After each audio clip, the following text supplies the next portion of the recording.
5 বছরের ভিতরে পুরো খালটা, শুধু আমার এলাকাটুকু না, পুরো খালটার পুরো চেহারা পাল্টে দিতে আমরা সক্ষম হব। এটার 2-2.5 কিলোমিটার মতো আমাদের ঢাকা 13 এলাকায় পড়েছে। মন্ত্রণালয়ের দায়িত্বে না, আমার মন্ত্রণালয়ের দায়িত্ব হলো শিক্ষা, প্রাথমিক শিক্ষা। আমি এখানকার জনপ্রতিনিধি হিসাবে এই খাল রিলেটেড যে ভোগান্তি আমাদের এলাকার জনগণের, সেই ভোগান্তি নিরসন আমাদের দায়িত্ব।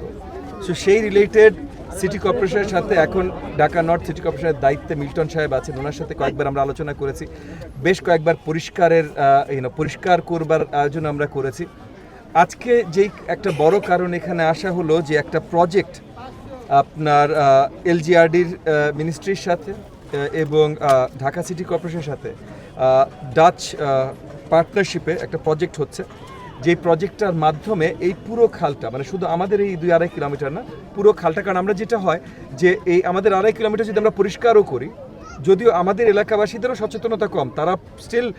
বর্জ্য নিষ্কাশন খালের উপরে করতে থাকে, কিন্তু তার আগে আরও 4-5 কিলোমিটার আছে দক্ষিণ সাইড থেকে, যেগুলা ওই ময়লা নিয়ে একবারে ভেসে চলে আসে, এবং এর মধ্যে সিলট্রেশনও হয়েছে, যার জন্য অনেকটা ভরাট হয়ে গেছে। তো এখানে ড্রেজিং দরকার, রেগুলার পরিষ্কার দরকার,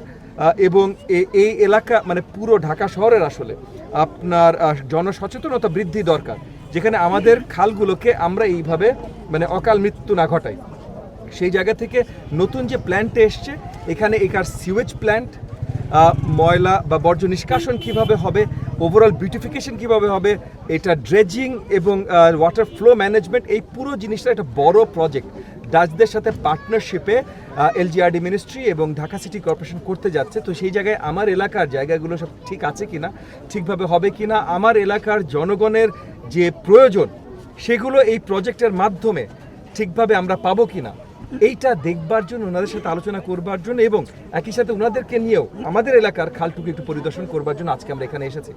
আমরা আশাবাদী এই প্রজেক্টটা বাস্তবায়ন হলে 5 বছরের ভিতরে পুরো খালটা, শুধু আমার এলাকাটুকু না, পুরো খালটার পুরো চেহারা পাল্টে দিতে আমরা সক্ষম হব।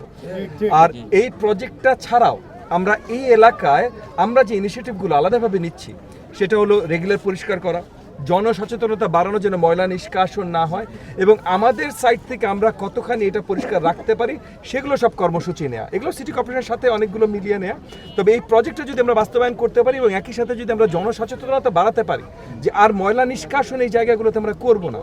এবং এইটার জন্য কিন্তু আবার ঢাকা সিটি কর্পোরেশনের ওয়েস্ট ম্যানেজমেন্টের সাথে আমরা আলাদাভাবে বসেছি, মানে আমার এলাকার জন্য আমরা আলাদাভাবে বসেছি কীভাবে আমরা ওয়েস্ট ম্যানেজমেন্ট করবো, ওয়েস্ট ম্যানেজমেন্টে কতগুলো নতুন টো ট্রাক লাগবে বা কম্প্যাক্টর লাগবে, এগুলো নিয়ে আমরা আলোচনা করেছি, এগুলো নিয়ে আলাদাভাবে আমরা কাজ করছি।